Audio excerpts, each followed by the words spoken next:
Reasoning के एक नए वीडियो के साथ एसएससी बॉन्ड में आपका स्वागत है। फर्स्ट क्वेश्चन देखिए, प्रश्न चिन्ह के स्थान पर क्या आएगा। मतलब ये क्वेश्चन मार्क है, इस जगह पर कौन सा संख्या आएगी, कौन सा नंबर आएगा वो हमें बताना है। तो देखिए हम सबसे पहले ट्राई क्या करेंगे, क्वेश्चन मार्क इस जगह पर है तो ट्राई ये करेंगे कि ये 15 कैसा आया, 15 कैसा आया, ये 24 कैसा आया, और वही लॉजिक हम क्या करेंगे यहाँ पर अप्लाई करेंगे। तो देखिए ये सिंपल सा क्वेश्चन है। देखिए 3 और 5 इसका क्या संबंध है, इसको 3 और 5 को आपस में गुणा करेंगे तो 5×3 = 15। उसी प्रकार 6 और 4 को आपस में गुणा करेंगे तो क्या होगा, 6×4 = 24। उसी प्रकार हम क्या करेंगे, 2 और 9 का आपस में गुणा करेंगे तो 9×2 = 18 आ जाएगा। ऑप्शन सी हमारा करेक्ट आंसर होगा। सेकंड क्वेश्चन देखिए, निम्नलिखित प्रश्न में दिए गए विकल्पों में से प्रश्न चिन्ह के स्थान पर आने वाली संख्या को चुनिए।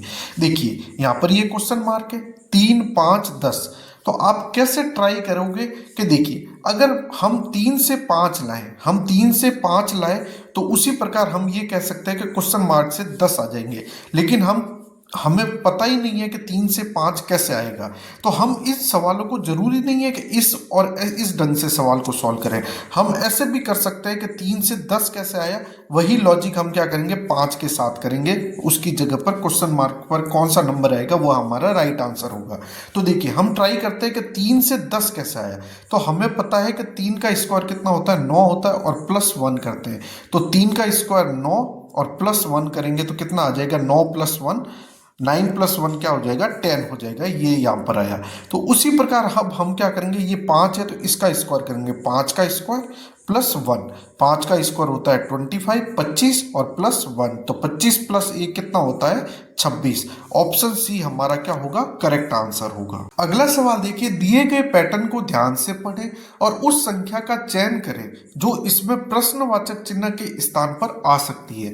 मतलब हमें यहाँ पर ये जो क्वेश्चन मार्क दे रखा है, इस जगह पर हमें कौन सा नंबर आएगा वही हमारा राइट आंसर है। उस क्वेश्चन मार्क की जगह पर नंबर बताना है।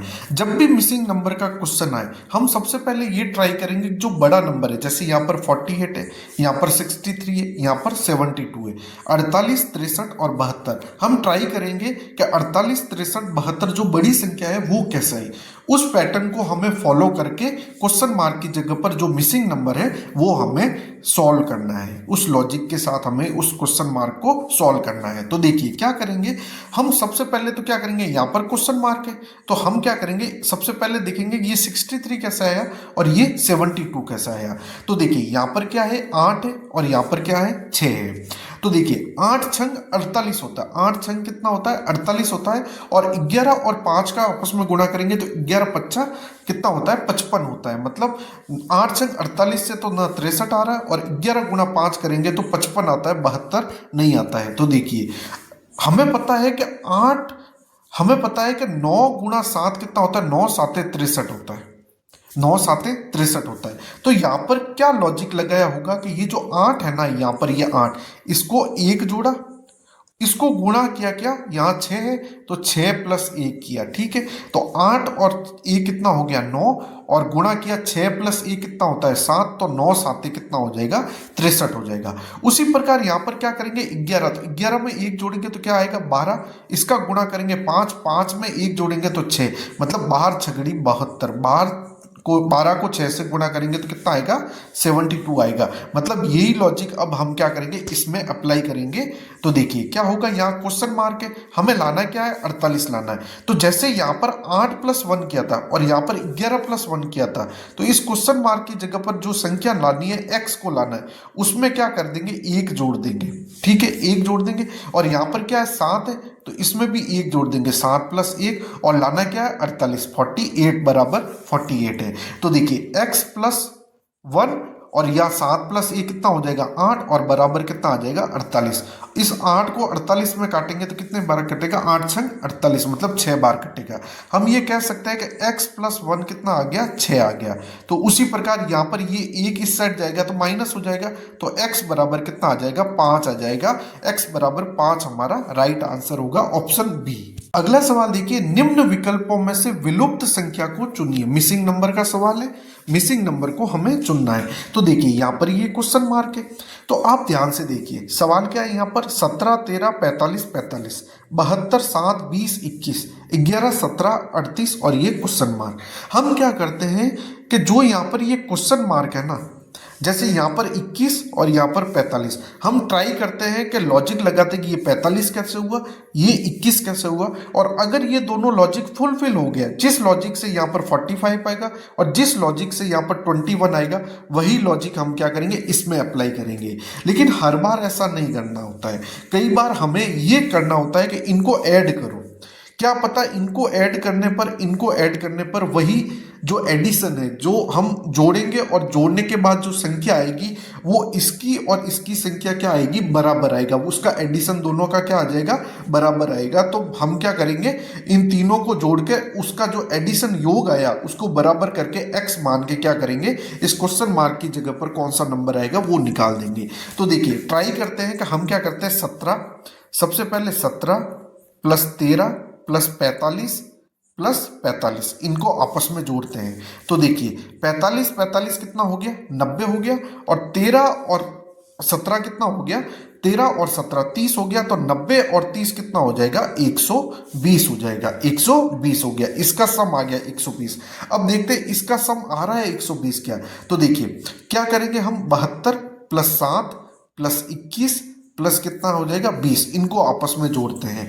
तो देखिए 72 और 20 कितना हो गया, 92 हो गया। 92 और 20 कितना हो गया, 112। 7 और ये कितना हो गया, 8, 112 और 8 कितना हो जाएगा, 120 हो जाएगा। मतलब इसका भी सम 120, इसका भी सम 120। तो हमें ये पता लग गया कि इसका भी सम होगा, जो ये चारों संख्या होगी 11, 17, 38 और ये x मान लिया, इन जो चारों सम होगा इनका भी सम कितना हो जाएगा, 120 होगा। तब हम इसको कैसे सॉल्व करेंगे, तो देखिए क्वेश्चन मार्क की जगह को हम क्या मान लेंगे, x मान लेंगे। तो हम क्या करेंगे, 11 प्लस 17 प्लस 38 और ये क्वेश्चन मार्क है, इसकी जगह पर रख दिया x और इसको कर दिया हमने 120 कर दिया। तो देखिए हम क्या करेंगे, ये 38 है और ये 11 है, तो 38 और 10 48, 48 और 1 49, 49 और 10 कितना हो जाएगा, 59 और 59 और 7, 59 और 7 कितना हो जाएगा, 66 हो जाएगा। मतलब हम कह सकते हैं कि 66 प्लस x बराबर कितना हो गया, 120 हो गया। तो हम ये कह सकते हैं कि x बराबर ये 120 इधर है और ये माइनस का कितना हो जाएगा, 66 हो जाएगा। तो 120 में से 60 जाएगा तो कितना बचेगा, 120 में से 60 जाएगा तो 60 बचेगा, और ऊपर से 6 जाएगा, 60 में से 6 जाएगा तो कितना बचेगा, 54 बचेगा। मतलब x बराबर 54। तो ये क्वेश्चन मार्क की जगह पर हमारा आंसर आ जाएगा 54। ऑप्शन ए हमारा करेक्ट आंसर होगा। अगला सवाल देखिए, दिए गए विकल्पों में से विलुप्त संख्या ज्ञात कीजिए। मिसिंग नंबर का क्वेश्चन है। मैंने आपको क्या बताया, किस पैटर्न को फॉलो करना है, जो संख्या बड़ी है 58, 62, जो बड़ी संख्या है उसे हमें लाना है कि 58 कैसा आया और 62 कैसा आया, वही लॉजिक हम क्या करेंगे, इसमें अप्लाई करेंगे। तो देखिए क्या करेंगे हम, यहाँ पर ये 58 कैसा आया, तो सबसे पहले हम इनको ऐड करते हैं। 3 4 कितना हो गया, 7, 7 और 5 कितना होता है, 12 होता है। 7 और 5 कितना होता है, 12 होता है। लेकिन यहाँ पर कितना है, 58 है। तो देखिए हम क्या करेंगे कि इनको आपस में क्या करेंगे, गुणा करेंगे। तो देखिए 5 और 4 कितना हो गया, 5 चौक 20, 20 और 3 से गुणा करेंगे तो 20 दिया कितना हो जाएगा, 60। लेकिन यहाँ पर क्या है, 58 है, तो 60 में से 2 घटाएंगे तो कितना आ जाएगा, 58 आ जाएगा। उसी प्रकार हम इसको सॉल्व करेंगे। तो 8 चौक 32, क्या करेंगे, 8 गुणा 4 गुणा 2 करेंगे तो 8 चौक 32, और 32 गुणा 2 करेंगे तो 32 दूना कितना हो जाएगा, 64 हो जाएगा। 32 दूना 64, तो यहाँ पर क्या है, 62। तो देखिए यहाँ पर भी हमने 60 में से 2 घटाया तो 58 आया, यहाँ पर 64 आया, तो 64 में से हम क्या करेंगे, 2 को घटाएंगे तो कितना आ जाएगा, 62 आ जाएगा। यहाँ पर 62 आ जाएगा। मतलब क्या किया, इन 3 संख्याओं को गुणा किया, जो संख्या आई इनको गुणा करने से जो संख्या आई उसमें से हम क्या करेंगे, -2 कर देंगे। तो देखिए हम क्या करेंगे, 7 गुणा 6 गुणा 3 और माइनस का क्या कर देंगे, 2 कर देंगे। तो देखिए 7 संख्या कितना हो जाएगा, कितना, 7 गुणा 6, तो 7 संग 42, 42 को 3 से गुणा करेंगे तो देखिए धीरे धीरे स्टेप वाइज करते हैं। तो 42 गुणा 3 माइनस का 2। तो अब देखिए 42 और 3 का आपस में मल्टीप्लाई करेंगे तो 3 दूनी 6, 4 4 तिया 12, 126 और 126 में से हम -2 करेंगे तो कितना आ जाएगा 124। ऑप्शन डी हमारा करेक्ट आंसर होगा। अगला सवाल देखिए, प्रश्न चिन्ह के स्थान पर क्या आएगा। देखिए यहाँ पर ये क्वेश्चन मार्क है, यहाँ पर कितना है 98, यहाँ पर 72 और यहाँ पर ये क्वेश्चन मार्क। तो इस सवाल को हम कैसे सॉल्व करेंगे, तो ध्यान से देखिए कि हम ट्राई करेंगे कि ये 98 कैसे आया, ये 72 कैसे आया, फिर यहाँ पर ये क्वेश्चन मार्क है। तो देखिए हम क्या करते हैं कि ये 40 और 26 है ना, इसको माइनस करते हैं। 40 और 26 को माइनस करते हैं तो 40 में से 26 जाएगा तो कितना बचेगा 14 बचेगा।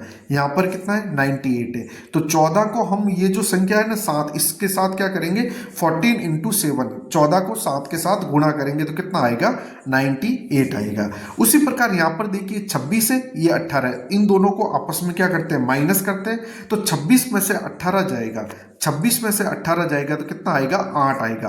और ये जो 8 है ना इसको 9 के साथ क्या करेंगे आपस में गुणा करेंगे, 8 इंटू 9। तो 8 गुणा 9 कितना होता है 72 होता है, 72 आ गया।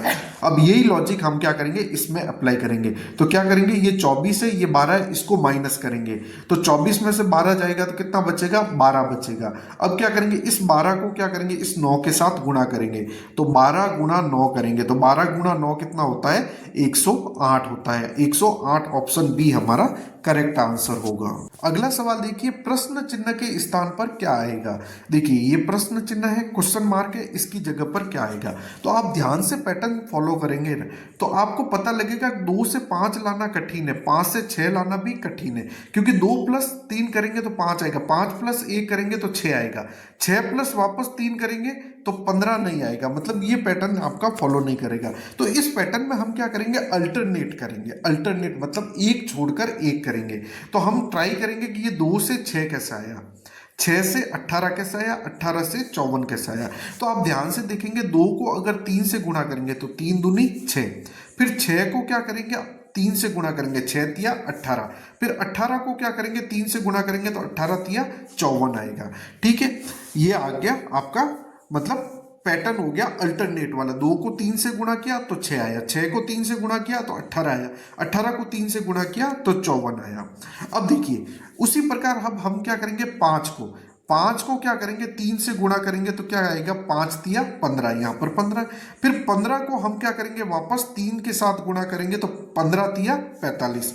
अब क्या करेंगे इस 45 को वापस क्या करेंगे 3 गुणा करेंगे, मतलब 45 का हम क्या करेंगे 3 से गुणा करेंगे, यही हमारा आंसर होगा। तो देखिए 5 तिया 15 हासिल लगा 1, 4 तिया 12 और 1 13, 135 हमारा क्या होगा करेक्ट आंसर होगा ऑप्शन ए। अगला सवाल देखिए, संख्याओं के उस समूह का चयन करें जो निम्नलिखित समूह के समान है।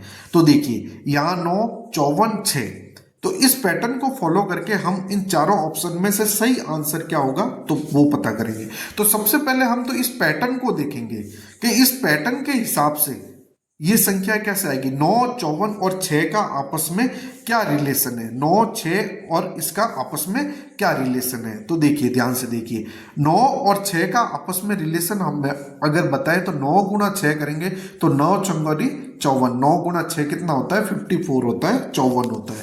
तो उसी प्रकार हम क्या करेंगे 3 और 6 का आपस में गुणा करेंगे तो 3 और 6 का आपस में गुणा करेंगे तो 6 तिया 18, यहाँ पर क्या है 15 दे रखा है तो ये ऑप्शन गलत होगा। उसी प्रकार 8 और 9 का गुणा करेंगे तो 8 9 कितना होता है 72 होता है, आपस में गुणा करेंगे तो 72 होता है, यहाँ पर 64 है तो ये भी ऑप्शन गलत हो जाएगा। उसी प्रकार 7 और 12 का आपस में गुणा करेंगे तो 7 और 12 का आपस में गुणा करेंगे तो कितना होगा 12 7 84, जबकि यहाँ पर 74 दे रखा है तो ये भी ऑप्शन गलत होगा। अब देखिए 5 और 7 का आपस में गुणा करेंगे तो 5 7 35 और यहाँ पर भी देखिए 35 दे रखा है तो ऑप्शन डी हमारा राइट आंसर होगा। अगला सवाल देखिए, किसी भाषा में BEAUTY को ZUVBFC लिखा गया है तो उसी भाषा में MARTYR को क्या लिखा जाएगा। तो आप इस सवाल को ध्यान से देखोगे ना, अगर आप आगे से देखोगे तो आपको समझ में ही नहीं आएगा कि क्या हो रहा है। आपको पैटर्न हमेशा देखना है कि अगर आगे से नहीं हो रहा है तो पीछे से देखिए। तो देखिए यहाँ पर ये y है और यहाँ पर क्या है, z है। तो हम कह सकते हैं कि y से जस्ट आगे एक्स वाई जेड, वाई से जस्ट आगे क्या है, प्लस एक क्या है, जेड है। तो पीछे से हमने शुरुआत पीछे से की, जो पीछे वाला उसको आगे लिखा और क्या किया, प्लस वन किया। तो वाई से जस्ट आगे क्या है, जेड है। उसी प्रकार टी से जस्ट आगे टी यू, जस्ट आगे क्या है, यू है। और यू से जस्ट आगे क्या है, यू वी। ठीक है, ए से जस्ट आगे क्या है, ए बी। और ई से जस्ट आगे क्या, ई एफ। और बी से जस्ट आगे क्या है, सी है। मतलब उल्टी साइड से चले, पहले वाई, तो वाई से जस्ट आगे क्या है, होता है जेड। फिर टी, टी से जस्ट आगे क्या होता है, यू। और यू, यू से जस्ट आगे होता है वी। ए से जस्ट आगे वाला अल्फाबेट होता है बी। और ई से आगे वाला अल्फाबेट होता है एफ। और बी से आगे वाला अल्फाबेट होता है सी। तो यही पैटर्न हम करके इसको सॉल्व करेंगे। तो देखिए हम ये कह सकते हैं कि आर, आर से जस्ट आगे वाला कौन सा होता है, तो सबसे पहले हम क्या लिखेंगे, सबसे पहले आर को लिखेंगे। तो आर से जस्ट आगे वाला क्या होता है, एस। वाई से जस्ट आगे वाला क्या होता है, जेड। टी से जस्ट आगे वाला टी यू, क्या होगा, टी यू। और आर से जस्ट आगे वाला R, M N O P Q R S, S होगा। तो यहां पर ये एस आ गया। ठीक है, उसी प्रकार ए से जस्ट आगे वाला ए बी। और एम से जस्ट आगे वाला एम एन, तो यहां पर ये एन आ जाएगा। तो अपना ऑप्शन होगा S Z U, S Z U. फिर है S B N, S B N. Option A हमारा सही आंसर होगा। अगला सवाल देखिए, दिए गए विकल्पों में से लुप्त संख्या ज्ञात कीजिए। मिसिंग नंबर का सवाल है, यहाँ पर ये क्वेश्चन मार्क है। तो मैंने आपको क्या बताया, किस पैटर्न को फॉलो करना, जो बड़ी संख्या है वो कैसे आई, 89, 43। और वही लॉजिक हम यहाँ पर अप्लाई करेंगे। तो देखिए हम ये कह सकते हैं कि 5 का स्क्वायर, अगर डायरेक्ट इसको गुणा करें, 5 चौक 20, तो ये बड़ी संख्या है, नहीं आएगा। 4 तिया 12, तो बड़ी, मतलब हम कह सकते हैं कि 89 और 43 को लाने के लिए इन दो संख्या को या तो क्यूब किया होगा या वर्ग किया होगा। उसी पर पैटर्न से हमने क्या किया, 89 और 43 लाया होगा। तो देखिए ये 4 है, तो हम क्या करते हैं कि 4 का स्क्वायर कितना होता है, 16। और 5 का स्क्वायर कितना होता है, 25। 25 और 16 को जोड़ेंगे आपस में तो 89 नहीं आएगा। लेकिन अगर 4 का हम क्यूब करते हैं और 5 का स्क्वायर करते हैं, 4 का क्यूब और 5 का स्क्वायर, और इन दोनों को आपस में जोड़ते हैं, तो 4 का क्यूब कितना होता है, 64 होता है। और 5 का स्क्वायर कितना होता है, 25 होता है। तो 4 और 5 कितना हो गया, 9। और 6 और 2 कितना हो गया, 8। 89 यहाँ पर ये आ गया। उसी प्रकार यहाँ पर ये 3 है, 4 है, तो 3 का तो हम क्यूब करेंगे और प्लस 4 का स्क्वायर करेंगे। तो 3 का क्यूब कितना होता है, 27। और 4 का स्क्वायर होता है 16। तो 7 और 6 कितना हो जाएगा, 13। हासिल लगा 1, 2 और 1 3 और 1 4। यहाँ पर देखिए ये 43 आ गया। तो अब यही लॉजिक हम क्या करेंगे, इसमें अप्लाई करेंगे। तो 1 का तो क्यूब कर देंगे और 2 का क्या करेंगे, स्क्वायर करेंगे और दोनों को आपस में जोड़ेंगे। 1 का क्यूब, 2 का स्क्वायर, तो 1 का क्यूब 1 और प्लस 2 का स्क्वायर कितना करेंगे, 4। तो 1 प्लस 4 कितना हो जाएगा, 5। मतलब ऑप्शन सी हमारा करेक्ट आंसर होगा। अगला सवाल देखिए, वह आरेख चुनिए जो नीचे दिए गए वर्गों के बीच संबंध को सही निरूपित करता है। तो यहाँ पर देखिए, यहाँ पर ग्रेजुएट्स है, यहाँ पर डॉक्टर्स और यहाँ पर प्रोफेसर्स है। तो देखिए आपको पता है कि जो डॉक्टर और प्रोफेसर होते हैं वो ग्रेजुएट होते हैं, कहने का मतलब स्नातक होते हैं। चिकित्सक और प्रोफेसर, कोई भी अगर डॉक्टर बनेगा तो उसने भी ग्रेजुएशन किया होगा, एमबीबीएस की डिग्री ली होगी तो उसने ग्रेजुएशन किया होगा। और कोई प्रोफेसर बनेगा तो मतलब सबसे पहले तो उसने ग्रेजुएशन किया होगा, बीए किया होगा, बीएससी किया होगा, बीटेक किया होगा। उसके बाद उसने हाईली एजुकेट किया होगा, नेट क्वालिफाई करके प्रोफेसर का एग्जाम दिया होगा। मतलब कहने का मतलब होता है कि जो भी डॉक्टर होगा, जो भी प्रोफेसर होगा, उसने ग्रेजुएट तो, स्नातक तो किया ही होगा। तो सबसे पहले तो ग्रेजुएट का हमारा ये बन जाएगा, स्नातक का ये डायग्राम बन जाएगा, वेन डायग्राम। अब आपको पता है कि डॉक्टर्स और प्रोफेसर, तो कुछ डॉक्टर्स प्रोफेसर भी होते हैं, क्योंकि जो मेडिकल कॉलेज है वहाँ पर जो प्रोफेसर होते हैं, जो पढ़ाते हैं, वो क्या होते हैं, डॉक्टर्स होते हैं। और कुछ प्रोफेसर जो होते हैं वो डॉक्टर्स होते हैं। मतलब ये कुछ कुछ वाला बन जाएगा। तो ये कुछ डॉक्टर्स और कुछ प्रोफेसर, तो ये वाला वेन डायग्राम आपका राइट आंसर होगा, ऑप्शन ए। अगला सवाल देखिए, यदि ए का अर्थ भाग, बी का अर्थ गुणा, सी का अर्थ प्लस, डी का अर्थ माइनस है तो निम्नलिखित व्यंजक का मान क्या होगा इस समीकरण का, हमें इस इक्वेशन का मान दिखाना है। तो देखिए मैं पूरा आपको स्टेप बाय स्टेप समझाता हूँ कि देखिए 12, बी का मतलब क्या है, बी का अर्थ है गुणा, तो यहाँ पर गुणा लिखेंगे, 12 लिखेंगे, ठीक है। फिर यहाँ पर ए, तो ए का अर्थ क्या है, भाग, तो यहाँ पर ये भाग कर दिया, और यहाँ पर क्या है 4। फिर क्या बोला है, सी का अर्थ है प्लस, तो यहाँ पर हम प्लस कर देंगे, और क्या पर है 5, ठीक है। उसके बाद डी का अर्थ है माइनस, तो यहाँ पर ये माइनस कर दिया, और ये संख्या कौन सी है, 1 है, तो यहाँ पर ये 1 लिख देंगे। अब हम क्या करेंगे, बॉडमास रूल के तहत इस सवाल को सॉल्व करेंगे। तो गुणा भाग प्लस माइनस में सबसे पहले किसको हम सॉल्व करेंगे, भाग को सॉल्व करेंगे। तो देखिए 12 को तो एज इट इज लिखा हमने, फिर क्या करेंगे, 12 में 4 का भाग दिया, तो 12 में 4 का भाग दिया तो कितनी बार कटेगा, 3 बार, 4 या 12, मतलब गुणा करेंगे 3 से, ये आया। फिर प्लस 1 और फिर माइनस का 1। अब भाग के बाद बॉडमास के रूल में क्या करते हैं, हम मल्टीप्लिकेशन करते हैं, गुणा करते हैं। तो 12 और 3 का आपस में गुणा करेंगे तो क्या आएगा 36, और फिर क्या करेंगे +5 और -1। अब देखिए 36 में +5 करेंगे तो कितना आएगा 41, और ये माइनस का 1 है, तो 41 में से 1 जाएगा तो कितना बचेगा 40। ऑप्शन बी हमारा करेक्ट आंसर होगा। अगला सवाल देखिए, दी गई आकृति में कितने त्रिकोण होते हैं। इस आकृति में हमें त्रिभुज पूछा है। हमें बेसिक कॉन्सेप्ट पता है कि जब भी हमें कोई ट्रायंगल निकालना होता है, जैसे ये कोई एक सामान्य से सवाल है, तो इसमें अगर कितने ट्रायंगल है वो पूछा जाए तो हम क्या करेंगे, यहाँ पर ये 1 और यहाँ पर 2, तो हम क्या करेंगे 1 + 2 कितना हो जाएंगे, 3 ट्रायंगल होते हैं। तो देखिए यहाँ पर ये कितना हो जाएंगे 3, इसमें भी 3 और इसमें भी 3 हो जाएंगे, ठीक है। यहाँ पर ये तो हो गए 3 3 6 और 3 कितना हो गए 12 हो गए। अब बचा कौन सा, तो देखिए आप ध्यान से देखोगे तो क्या होगा कि ये वाला जो पूरा ट्रायंगल है ना, ये वाला, और इसको लेंगे तो ये हो जाएगा आपका, ये आपका कितना हो जाएगा, ये आपका एक ये वाला ट्रायंगल। इस वाले ट्रायंगल को अगर आप लोगे तो ये वाला कितना हो जाएगा, एक ट्रायंगल हो जाएगा। तो इसमें ये वाला 1 हो जाएगा, तो 12 और 1 कितना हो जाएगा, 13 हो जाएगा। ऑप्शन सी हमारा करेक्ट आंसर होगा, 13 ट्रायंगल होंगे।